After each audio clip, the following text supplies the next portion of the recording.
के सागर गजानन गणेशा अपन शरण आहा राखू हमेशा। आहा के भक्ति बिनु जीवन अधूरा, सब हक मनोरथ अहीं करी पूरा। कृपा के सागर गजानन गणेशा अपन शरण आहा राखू हमेशा। आहा के भक्ति बिनु जीवन अधूरा, सब हक मनोरथ अहीं करी पूरा। कृपा के सागर गजानन गणेशा, कृपा के सागर गजानन गणेशा।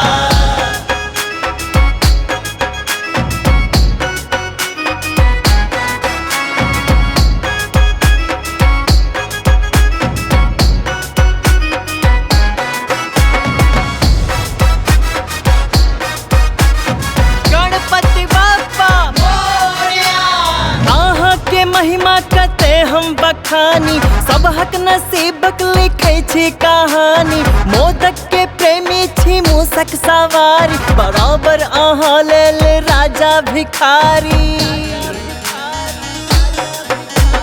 कृपा के सागर गजानन गणेशा अपन शरण आहा राखू हमेशा। आहा के भक्ति बिन जीवन अधूरा, सब हक मनोरथ अहीं कर पूरा।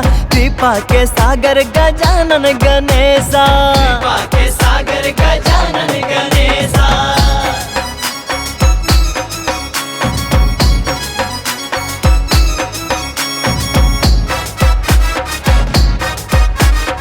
गणपति बाप्पा मोरया। पूजा के थाल लो एलो पुजारी, कल जोरी आहा के आरती उतारी। गौरी के लाल आहा शिव के दुलारा, आहा छोड़ जग में कियो ने सहारा। कृपा के सागर गजानन गणेशा अपन शरण आहा राखू हमेशा। आहा के भक्ति बिनु जीवन अधूरा, सब हक मनोरथ अहीं कर पूरा।